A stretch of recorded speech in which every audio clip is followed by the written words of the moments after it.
Welcome back to the page, guys. I hope you're all well. So in the last video on this E36, you've seen that we got the rear section of the floor all cleaned up. We got it rust treated, we got it primed, we got it sealed, and we got it re-schultzed. Now the plan was to allow that to dry and then get the rear subframe back onto the car. And then once the frame was on, we'd get everything built up so we could get the car rollable and off the ramp so we could make a start on getting everything else done. But unfortunately, it is a bit chilly, so the sealer's taking the absolute piss to dry. So we are going to crack on and we're going to get the bodywork sort of started. So we're going to get the front end off, we're going to get the lights out, we're going to get the engine out along with the gearbox, we're going to get the back lights out, and like I said, we're going to make a start on everything else while we're waiting for the sealer to dry, and then once that's dry, we'll be able to get the back end built like the original plan. So I'll grab the camera and let's take a look at what we've got to get done. So as I said earlier on in the video, we are removing the engine and gearbox as we do need to paint the engine bay, and obviously we can't do that with all this in place. Now before we can get that pulled out, the easiest way to get that out is to pull the front end off, as anyone that has worked on one of these will know that they are relatively easy to pull apart. So we are going to get the bumper off as we're painting that anyway. The nose cone is getting painted, the lights will come out, the slam panel will come out, the rad pack will come out, and like I say, once all that's off, we can then get the engine and box out and make a start on getting all this prepped up. Now, the bodywork itself, if we take a look down the passenger side, you should be able to see it's not too bad. It's relatively straight. We are replacing the front wings, so we don't need to worry about any of this. And if we take a look down the driver's side, you'll see again, it is relatively straight. We have got a bit of rust on the bottom of this wing there. We already know that the bottom of that wing is completely rotten, same as that side, and that is why we are replacing both of these. The driver's door, we've got a little tiny, I don't know if you can see, there's a little bit of a ripple there. And if we come round to the rear quarter, you might be able to see it, but it is quite difficult because it is rather dusty. But we've got a little dent just somewhere about there. Again, nothing too major. Working our way around to the back, we've got some tiny little sort of blemishes, just little things like that. So it isn't actually that bad. There's not really a lot of sort of prep work to do as such. The majority of it is sanding, and it is actually half a car because, as you can see, there is no roof. But nonetheless, this is still a mammoth of a task to be attempting to do on your own. So I am not going to be doing it on my own. I have got a little bit of help, and that help is in the form of this guy just here. Now, this is the man, the myth, the legend. This is Kyle himself. He's the guy who's got the black Fabia, which you should be able to see on the screen now.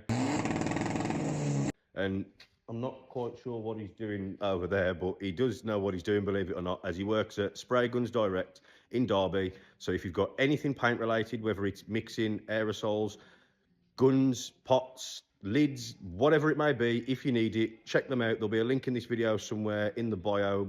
I don't know where I'm going to put it, but it'll be in this video somewhere. So he does know what he's doing, believe it or not. So what we're going to do now is I'm going to put the camera down. We're going to crack on, get some bits stripped off this. We're going to get some paint pulled off it, sanded, flatted, whatever you want to call it. So the next time you see this BMW M3, it should be a lot more stripped than it is now.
So now that we've got the front end removed from the E36, we can turn our attention to removing the engine and the gearbox.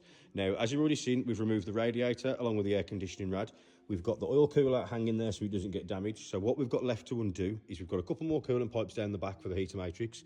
We've got some servo vacuum pipe work here. We've got the throttle cable just there. We've got the engine wiring loom just here. We have got some more pipe work down there. I think it's for the air conditioning off the top of my head. Then we can go underneath. We don't have to worry about the exhaust or the prop shaft, as we've already got those off, as you've seen with what we've had to do with the floor pan. So we can undo the clutch slave cylinder. We can drop the gearbox down off its mounts. Once the engine is sort of rocking in position, we can then come back to the front, get it connected up to a engine crane. We can remove this strut brace here, as obviously that is going to stop us being able to lift it up and pull it out. Then once we've got it all supported with the crane and we've got that off and out the way, we can then undo the engine mounts, one from each side. Then we'll be able to pull the engine and gearbox out in one unit. So I'm not going to waste any more time. Let's just cue the music and let's get cracking.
So there we go, that is the engine pulled out of the E36. As you can see, we've got a pretty empty looking engine bay over there. Now, the work doesn't stop there. There is still a lot of work to do in that engine bay. We've got washer bottle to remove.